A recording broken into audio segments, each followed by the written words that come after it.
सभी वीडियो देख रहे स्टूडेंट्स को नमस्कार। इस वीडियो में हम बात करेंगे Schrodinger equation in spherical coordinates. Schrodinger की जो समीकरण है वो गोलीय निर्देशांकों में किस तरीके से होती है, किस तरीके से उसको लिख सकते हैं। दूसरा, जो श्रोडिंगर समीकरण होती है गोलीय निर्देशांकों में, उसका चरों के पृथक्करण विधि से किस तरीके से हम सरल कर सकते हैं। दोनों चीज़ें हम इस वीडियो में बात करेंगे। सबसे पहले बात करते हैं हम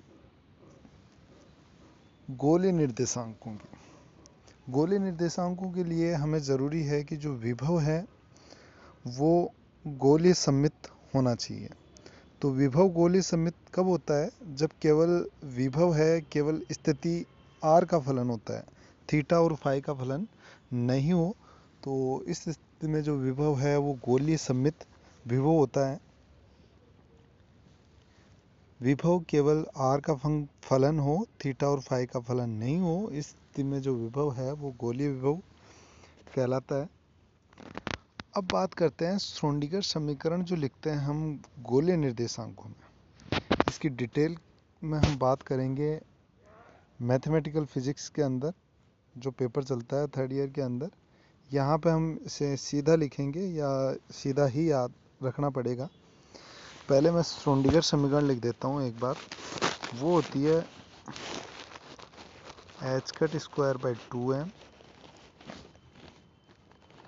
डेल स्क्वायर साई प्लस में ई साई इक्वल्स टू में वी साई। इस तरीके से श्रोडिंगर समीकरण होती है। यहाँ पे H cut square by 2m के साथ में माइनस साइन और आता है।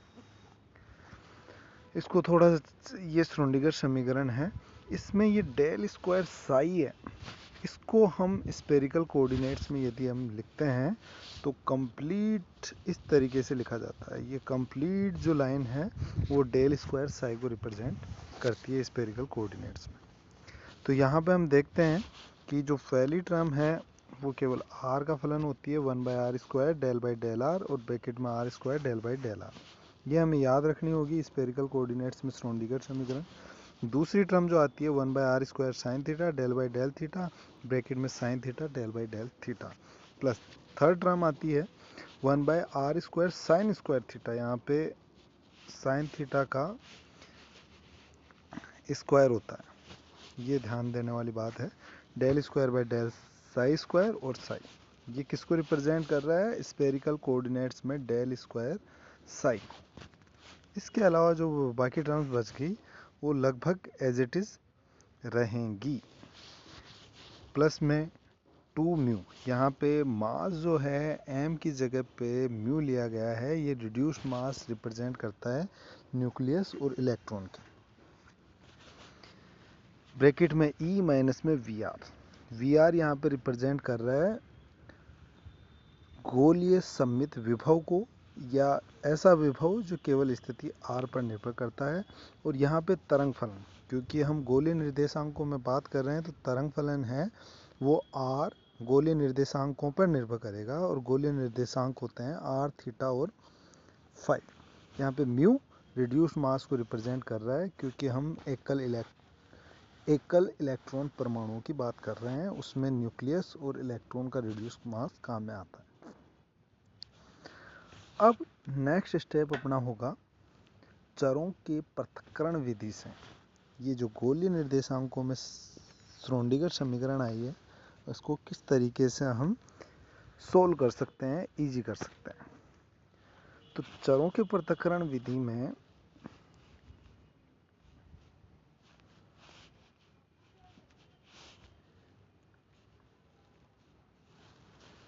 जो चरों की पृथक्करण विधि है उसमें तरंग फलन गोलीय निर्देशांकों में यदि है तो हम क्या करते हैं, तरंग फलन को तीन पार्ट्स में डिवाइड कर देते हैं। पहला फलन केवल स्थिति का, दूसरा केवल थीटा का, और तीसरा जो फलन है वो फाई का फलन होगा। तो हमने क्या किया, तरंग फलन साई को तीन फलनों में डिवाइड कर दिया। पहला केवल स्थिति r का फलन होगा, दूसरा थीटा का, और तीसरा जो फलन है वो फाई का फलन होगा। ये जो तरंग फलन है सीधा उठा के इसको हम श्रोडिंगर समीकरण रखें स्फेरिकल कोऑर्डिनेट्स की इस वाली में और सोल्व करें, तो देखें इस वाली टर्म में जो आएगा, देखें इसमें यहाँ पे आर आर आएगा साथ में, वो यहाँ पे चूक हो रखी है। तो डिफरेंशिएट करने के बाद में हम आर साई और फाई का भाग दे दें तो ये इक्वेशन हमें मिलती है। उसके अगले स्टेप में पूरी की पूरी ये जो ऊपर वाली इक्वेशन आई है उसको r square sine square theta से मल्टीप्लाई कर देते हैं तो ये इक्वेशन हमें मिलती है। अब इस इक्वेशन के अंदर हम देखते हैं कि ये वाली जो इक्वेशन आ रही है वो केवल फाई का फंक्शन है, कैपिटल फाई का। तो इसको उठा के दूसरी तरफ ले आएं, इसको उठा के यदि दूसरी तरफ ले आते हैं तो अब इस इक्वेशन को देखने पे नज़र आता है कि यहाँ पे आर का फंक्शन, यहाँ पे थीटा और कैपिटल थीटा का फंक्शन, ये आर और थीटा का फंक्शन, और दूसरी तरफ फाई का फंक्शन। एक तरफ आर और थीटा के फंक्शन है और दूसरी तरफ फाई का फंक्शन है, फिर भी ये दोनों इक्वल हो रहे हैं। इससे कंक्लूजन ये निकलता है कि ये दोनों टर्म्स, इसके लेफ्ट हैंड साइड पार्ट और राइट हैंड साइड पार्ट किसी ना किसी कांस्टेंट के बराबर होनी चाहिए, और वो जो कांस्टेंट है हम बराबर मान लेते हैं एम स्क्वायर के। तो ये टर्म किसके बराबर होगी, एम स्क्वायर के, ये हमने मान लिया है। तो यहाँ पे चरों के पृथक्करण विधि से जो गोलीय निर्देशांकों में श्रोडिंगर समीकरण थी उसका एक पार्ट हमने निकाल लिया है। यहाँ पे हम देख रहे हैं कि ये पूरा का पूरा जो फाई है उसकी अवकल समीकरण हमें मिल गई है। अब ये जो ऊपर वाली इक्वेशन थी उसका जो लेफ्ट हैंड साइड पार्ट है वो भी कांस्टेंट एम स्क्वायर के बराबर होगा, तो ये इक्वेशन हमने दोबारा लिख दी।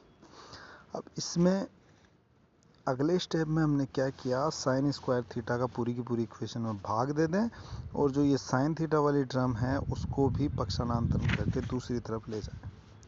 तो यहाँ पे हम देख रहे हैं जो लेफ्ट हैंड साइड पार्ट है वो केवल आर का फंक्शन है और जो राइट हैंड साइड वाला पार्ट है वो केवल थीटा का फंक्शन है। ये तभी संभव है, ये दोनों इक्वल होने तभी संभव है जब ये दोनों टर्म्स किसी ना किसी नियतांक के बराबर हों। तो नियतांक के बराबर यहाँ पे जो नियतांक है वो हम लेते हैं एल, एल प्लस का 1।